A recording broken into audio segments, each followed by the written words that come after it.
Friends, countrymen, fellow degenerates, welcome back to this edition of Bets and Buds. We the Buds help you cash your bets. I am Jason Smoking Token. I'm Bobby Light. Welcome back, everybody. Welcome back. We're in the off-season football again. As we know, basketball season is heating up. The trade deadline just passed for the Blues. We're in the World Baseball Classic here going on. That action's heating up right now for the next couple of weeks. Some exciting World International Baseball going on.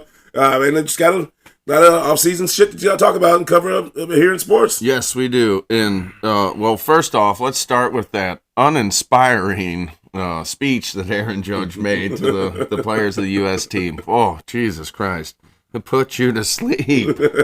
Well, you know, I mean, he's not been known for personality, man. I mean, he is definitely not known for personality. He's got a killer smile. Yeah, he's got a killer smile. He's bigger than son of a bitch, but, I mean, you know, personality's not been his thing. That's why you don't hear him talk Have you much. heard it? No, it's I did bad. not. No, it is so bad. No, I did you not. would actually want to dig a hole instead of go out and run through a wall.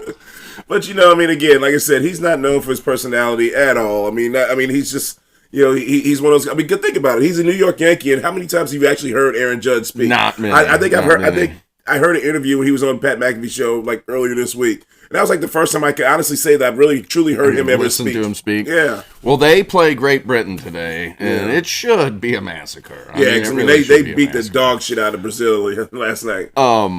And just like Japan did to Chinese Taipei the other day, they put a 10 spot on them in the second inning. Well, they eked out a victory against Korea though today.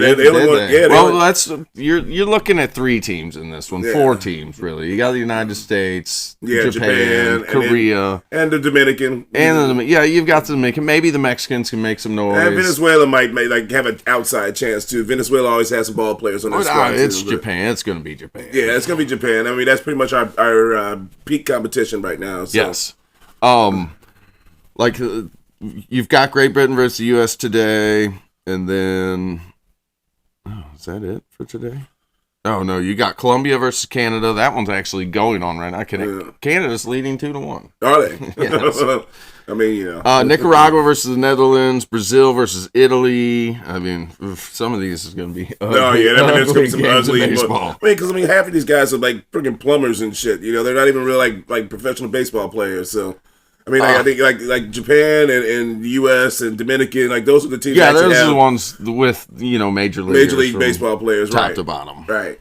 Yeah, so I mean, it's gonna be exciting baseball for the next couple of weeks. Basically, we're looking for hopefully is basically the show off between Japan and the U.S. here. So if you're looking at it in betting terms, U.S. versus Great Britain today, U.S. is minus 4,000. So what I would look to get in on is the over under total. Well, and the home run bets too. That would be my go to. Yeah. Okay. Right now, you could go with Aaron Judge. He's plus 135. He's actually the leader. I mean, that's a decent payout. Kyle Raleigh at 140, Schwarber 165, and then you get into the 2s and 3s. Yeah, I mean, but those are some good payouts though for some home run bets. Yeah, I mean, if you stack the 2, I think there'll probably at least 2 people will hit a home run. Oh yeah, today. absolutely. Yeah. I might actually dive into some of that action. Depends on who you're going to stack. So, like if you went Judge and Kyle Raleigh, that's plus 450. So. Oh yeah, I mean, like I said, I might dive into some of that action. Throw a little $20 bet on some, it'll be worth it. Yeah. It'll be worth it. The other thing is you've got the Missouri Valley Conference going on downtown this weekend. Yeah, the MVC is always a good, exciting tournament downtown. Have you ever gone down? Not for that tournament, no. Typically this time of year, it's just always kind of a tough time. You know me. You got tax season. Yeah, tax season, man. So that's one of my side hustles, is the tax accountant on the side. So. So you've got the MVC going on. Mizzou is actually playing Arkansas right now down in Columbia. They really kind of need to pick this win up. Yeah, they have to get this win. They really do need to pick this win up. Because, I mean, they're not ranked right now. They need a signature victory going into the conference tournament. The last I heard, they were the first 4 out. Yeah. I mean, they need to get this victory and make some noise in the conference tournament really to have a chance in. Yes, they do. SLU locked up their A10 championship this year. Yeah, so don't be surprised if they lose tonight because they don't have much to play for. Yeah, I mean, they're going against George Mason, though, so you want to keep that ball rolling and go into the conference tournament as hot as you possibly can. So let's see, what are they currently? I think last time I saw them was like 21st in the country, something like that. Yeah, they're 21st. Yeah, but so I mean, they need to go in and, like I said, get that victory against George Mason. They want to get it seeded as high as possible going into the NCAA tournament here. Yeah, they're at George Mason. They're actually 25th right now. Oh, they're 25th? As far as, at least on the because they lost a couple games there. They had them slide down and lose a couple spots in the rankings. So they're minus 285 right now. They should win against George Mason. I mean, George Mason really has nothing to play for this year, but you never know. Yeah, I mean, SLU hasn't been playing well in the last 6-7 games. You know, and the way the college basketball landscape is going now, I mean, with the NIL and everything going in, I mean, you got a lot of players that are staying in a lot longer than what they're used to as far as not leaving and chasing the money. There's been a good historic freshman class with a lot of like top players like Cam Boozer. I mean, there's been a lot of big prime time. Isn't that what they were just saying about the NFL Combine? It was the most. Yeah, like players, oldest. The oldest, like one of the oldest combines. Yeah, guys that are like 24, 25 years old participating in the combine. So yeah, I mean, you're getting guys now. They're going to be more seasoned as they get into professional sports because they can stay now. There's not that rush to get paid because of financial backing that you're getting from college now. So, which I mean, it's been long overdue. That should have happened many years ago. So thank God that's going on now. All right, so you want to dive into the little Blues action here before we touch on the NFL? The NHL trade deadline ended yesterday, and the Blues botched this one before it even started. So Wednesday night, when I was actually leaving work at the time, it was announced that the Blues had traded Colton Parayko to the Buffalo Sabres for a prospect, a damn good prospect. First round pick, second round pick, the haul of all hauls. Yeah. But they neglected to inform the player. And the player said, no, I don't want to go to Buffalo because I can do that. I have a no-trade clause. Find something else. And I actually think it scared a lot of teams away from making a deal with the Blues. Yeah. Because you had talking about more than half the team was available. And you ended up trading 2 guys. Well, because more than half the team of your high value guys all have no trade clauses. It's ridiculous. I don't understand that. Every time that I heard that get announced, anytime they signed a player, I'm like, why are you keep putting these no trade clauses in these contracts? So as far as Doug Armstrong goes, because he's still technically the general manager of the Blues, this is his last season, and I say good riddance. He won us the cup, and we'll always love him for it. But he has made some bonehead moves since then. Yeah, I mean, it's the long-term signings of players. I mean, like I said, Jordan Kyrou, I think was a little premature to give him his 8-year deal. Thomas is the same way. Yeah, 8-year deal. I mean, like that's just kind of premature in my opinion, especially when you put no trade clauses on a deal that lengthy. Parayko, 8-year deal. Yeah. You gave Shen a 7-year deal. Yeah. With no movement clauses. Yeah. I mean, at least Shen had the wherewithal to say, like, look, they're going to be better off without me. Yeah. I'm going to be better off not here. Right. Oh, yeah, he gets to go play in Long Island, go play with Jordan Islanders. So, I mean, that's... So, yeah, you got Shen to the Islanders for a prospect, a first round, and a condition. I thought it was a second round, too. Yeah, it's second round, and it might be conditional, depending on, how deep they go in the playoffs or whatever. And then at the very last minute, because I was starting to freak out at the 1:59, there was no announcement. Mm-hmm. And then right as it clicked over to 2 o'clock, the Blues traded Justin Falk. Right, yeah, to the Red Wings with it. How do you hang on to this guy? Right. But yes, they traded him for Justin Holl, Holl, and a first rounder, and then I believe a third round pick for him. Okay. All right. Well, I mean, let's see what goes forward here in the future. We kind of look and see So over the next 2 drafts, you have 3 first-round picks in the next 2 years. So in each season, just like we had 2 seasons ago when we drafted Dvorsky and Steinberg and Edelstein or something. He's the only one that hasn't made it to the NFL or NHL. Right. Okay, well, yeah, I mean, you know what? Let's just see what happens in the future here. I mean, like we said, all of our teams here in St. Louis are kind of in transition and influx right now. It's a sad time to be in St. Louis. It is. It really is. I mean, it's been a long time since we kind of had this, let's see what happens this spring and this summer. But outside of the other moves in the NHL, nothing was swung yesterday that I think changes the balance at the top at all. Yeah, I mean, I think you got your top teams. I mean, the Avalanche are still the Avalanche. You shored up your third and fourth line positions, and that was about it. All the big men, like Antti Panarin being traded to the Kings, that happened months ago. Yeah, so. Yeah. So I mean, it's hockey will heat up here in the playoffs, and unfortunately, us Blues fans will not be able to enjoy any of it. Yeah, it's figures too, because the Blues have come out and actually played really good hockey. Oh, of course, 3-1, and again, they're probably going some stupid run. Yeah, give us some false hope for some type of excitement just for a little bit the last couple weeks of the season, but. again, we don't really expect much happening in the playoffs. No. Even if they were to somehow by chance and snow's hell, they make it in. Yeah. Oh, I don't even think. I'm not even sure it's mathematically possible. Yeah, they would have to win like every game from here on out. Yeah, I don't think so. So. All right, so the NFL action is heating up. We got free agent frenzy's going to be heating up on That Monday starts here. Monday. Yeah, on Monday here at noon. So there's already been some moves have been made. The big one has been the Ravens traded for Max Crosby. Max Crosby. Really? Yes. That happened yesterday? Yeah, that happened yesterday. Max Crosby. I was hanging out with my son last night. I did not see that. Yeah. The Ravens got Max Crosby like from the Raiders. So they got a hauling 2 first-round picks. They gave up for Max Crosby. I was hoping the Cowboys were going to pull that off and get it, but the Ravens outbid them. They outbid them. The Cowboys are pushing hard to get him, but they outbid them. They do need an edge rusher for sure. Which I think what makes more sense will be the Trey Hendrickson signing. I think they'll sign Trey Hendrickson for the Bengals. The Bengals are going to release him. Oh yeah, they already. Yeah, they pretty much. No, well, they didn't have to release him. They could have franchise tagged him. So he was already a free agent. Okay. So yeah, he was already off their books as a contract.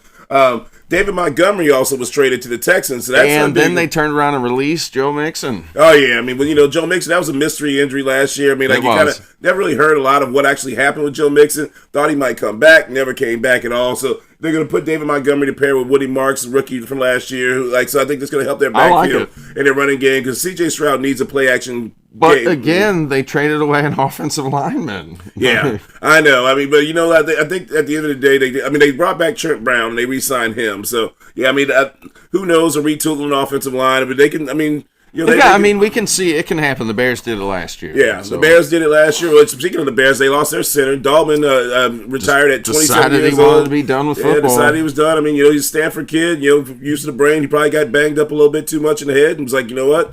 I don't want to take any more of this for the rest of my life. I made my contract, and I'm smart enough to keep it going. Yep, he do with the Stanfords, and I'm sure he has plans for after football to make sure he can kind of keep his living going.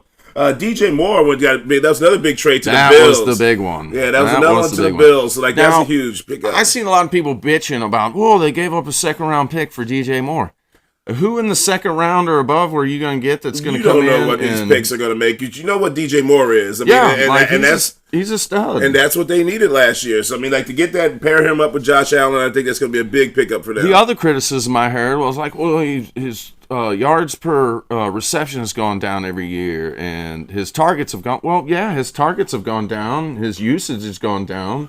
But, I mean, also, you kind of got to predicate some of that onto who was the quarterback. I mean, he played with Justin Fields. Then he was with Caleb Williams. His best season was with Justin Fields. He put up 1,300 yards with him. But then you had Caleb Williams, rookie season. Right. And then you have Ben Johnson coming in and reshaping the whole offense. Right, exactly. And Luther Burden coming on. Right. That's the only reason DJ Moore was expendable, because Luther Burden's going to be a damn beast. And then they got to see what Roma Doomsday does too as well. So, I mean, that's going to be a big pickup because, I mean, they spent a first-round pick. He was like a number 10 pick overall. So, I mean, they're going to see what happens there. The other woman was Trent McDuffie. The Chiefs traded Trent McDuffie. They kind of followed their MO of where they trade some of their top corners, like they let Snead go. So trade them to the Rams. So obviously the Rams are like trying to shore up their secondary. Push it in this last time because Stafford, he's not going to get any better. Yeah, because I mean, I think there was only one other team that gave up more 100-yard receiving games by single receivers than the Rams last year. Yep. So I mean, the Rams had to shore up that secondary because they got good safeties. They just needed some corner.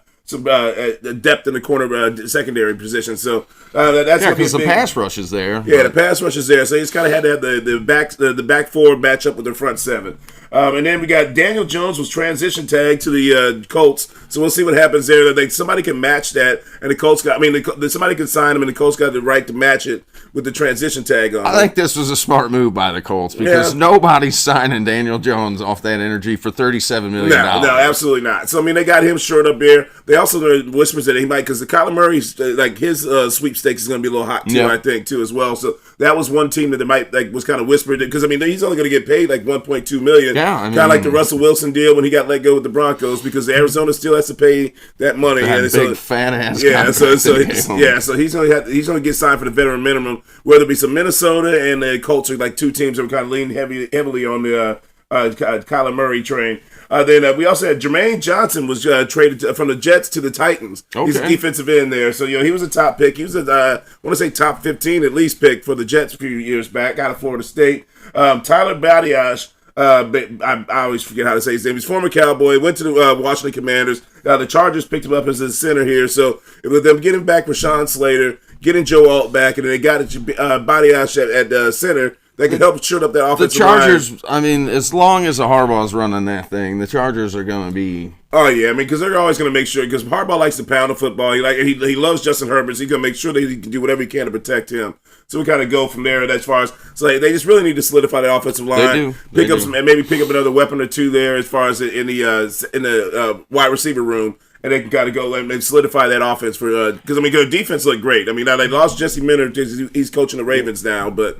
Where will they be? They'll be picking in the 20s, won't they? Oh, yeah. Sadiq's not going to make it down there. No. Kenyon Sadiq is not going to make it that far. I mean, I would be shocked. A nasty tight end weapon down there. Oh, yeah. I mean, that would be sick. That'd be really sick. But, I mean, I don't think he's going to make it that far. I mean, because I see him going in the top 15 to 20, at least top 20 for sure. So by the time the Chargers pick, I'm pretty sure he'll be gone.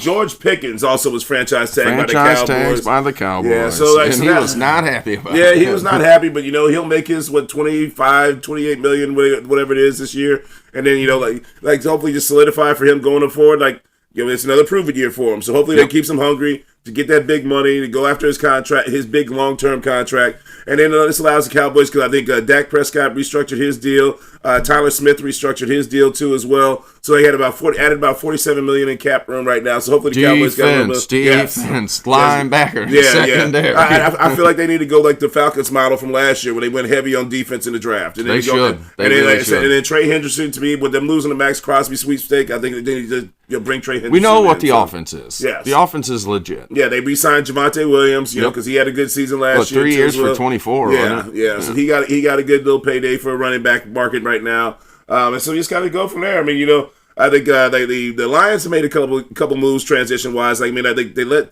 Taylor Decker go, the longtime offensive tackle. He asked to be let go. Yeah, because which is a strange one, because he is the longest tenured Lion. Well, he was. I think it was they couldn't come to an agreement money wise and financially, so he pretty much was like, okay, let's just amicably part ways, And I think what they're looking for is they're trying to make some moves as far, because Jahmyr Gibbs is going to be the highest paid running back in the NFL. Oh, they're about to. That's kind of why they let David Montgomery go. But I mean, let's see what happens, because I mean, I know once they went to pretty much primarily Jahmyr Gibbs and away from David Montgomery, that's when they started losing last year. They did. So I mean, we'll see what happens going forward in the NFL. NFL. Man, it was that defense. That defense wasn't good. Yeah, I mean, they just kept getting beat up. I mean, they're snake bitten by injuries. They're kind of like the Niners. I mean, it was that secondary last year for them. Yeah. Every time somebody would step up, he's hurt. Yeah, he's out and down again. Brian Branch was he was a big safety prospect. I mean, player for them at free safety. I mean, he tore the Achilles. I mean, they got him coming back from injury. So I mean, it's going to be a lot of moves for the Lions there. So the free agent frenzy starts Monday. Oh yeah, baby. it's gonna. I mean, there's already rumors and leaks going on out there. Once they come off the combine, like this tampering season that goes on, everybody kind of starts making all the moves and shaking. So half these moves have already been done already. So to transition off of that, okay, have you been paying attention at all to the WNBA lockout? Yes and no. More no than yes. Well, I'm asking you because you actually pay a little more attention than that. I have. I mean, but I know there's been. I mean, they turned down. I think they said there was they were offered almost a $2 million minimum or something like that for veterans that they go through, and a lot of the players turned that down. The Unrivaled League with Breanna Stewart just finished. They just the Breanna Stewart's team actually won the championship. Right. So the second season of that, they've actually been getting paid decent salary through that league. But yeah, I mean, I think they're going to be hard pressed to really go through. I mean, they really dropped the ball, in my opinion, with the whole not riding the Caitlin Clark train. Yeah. With everybody hating on her fame and popularity. No, embrace that, because that's what will be some of the fuel. It brings eyes to your sport. That's some of the fuel. I mean, you guys, they didn't have chartered flights until she got into the league. Then. I mean, so there's so many things that got added. I mean, even the attendance going up. That's what you have to have. You have to have the attendance. You have to have the merch. You have all these I guess things that's my question. Are they really? I mean, are they cutting their nose to spite their face right now? I mean, in my opinion, they are. Because you got to kind of let it be a slow process, and I get it. The players now want it, but if you really want to go for the future of the league, you got to kind of start to take baby steps. You can't fully jump into chip away a little bit. Yeah, chip away a little bit. Exactly. You can't take a full jump. I mean, they got to renew the TV contract, so that's going to get up, and that'll help a little bit. Then obviously the attendance has started to go up a little bit more. don't start like the last thing they can afford to do is have a lockout. And like, because if they have a lockout, I mean that will kill that league. I mean that's the thing, because you hear nobody talking about it. Right. It's like even in casual conversations, nobody's bringing up the WNBA because everybody that has any type of business sense at all knows it. I mean, you have to be making money in order to ask for more money, and right now they haven't been making money. That league has never been financially profitable, so you can't ask for more money if you're not making money. And so, like, the last thing you can do is sit there, like you said, is, go into a lockout situation and then kill any momentum that you've had already. That's what I'm scared of for Major League Baseball going into next year, too, because, I mean, they've kind of started picking up a little bit more momentum